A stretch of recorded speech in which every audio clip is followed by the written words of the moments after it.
নমস্কার বন্ধুরা, রান্না করে ফেললাম নারকেল দিয়ে চাল কুমড়ো। কীভাবে রান্না করলাম, কি কি মশলা লাগলো, তাতে তোমরা পুরো ভিডিওটা দেখতে থাকো।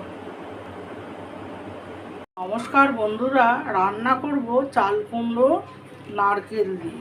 নারকেল কুড়ে রেখেছি, চাল কুমড়ো কুচি কুচি করে কেটে রেখেছি, আর এদিকে মশলার মধ্যে আছে কারি পাতা ফোড়নে দেবো, আর আদা, নুন, মিষ্টি, কাঁচা লঙ্কা, ধনে গুঁড়ো, হলুদ গুঁড়ো, আর এদিকে আছে শুকনো লঙ্কা আর কালো জিরে।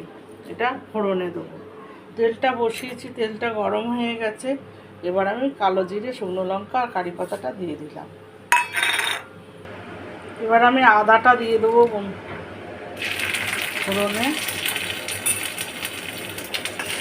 আদাটা একটু নেড়ে চেড়ে নেবো।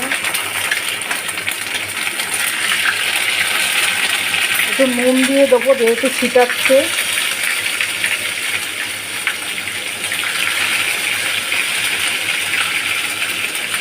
এটা একটু ভালো করে ভাজা ভাজা করে নেবো।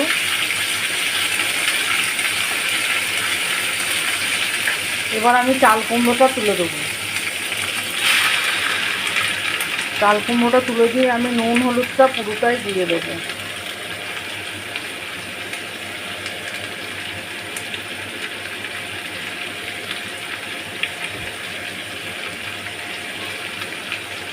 দিয়ে ভালো করে নেড়ে চেড়ে নেবো। এর থেকে জল বেরোবে, ওই জলেই রান্না হবে।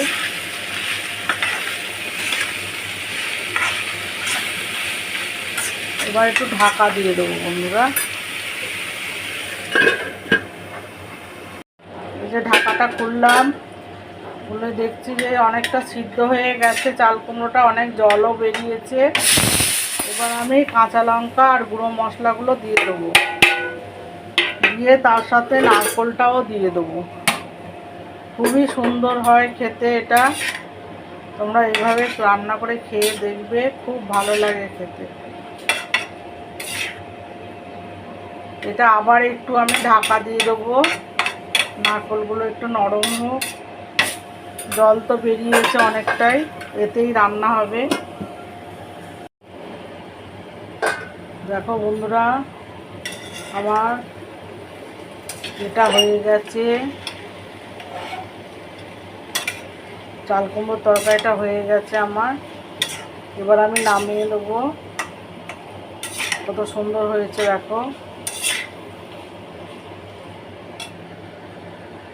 দেখো বন্ধুরা, চাল কুমড়ো তরকারিটা আমার এরকম হয়েছে। তোমাদের ভালো লাগলে একটা লাইক কমেন্টস করে দিও, শেয়ার করো, সাবস্ক্রাইব করো। খেতে অসাধারণ হয়, শুকনো ভাতে মেখে খেতে খুবই ভালো লাগে।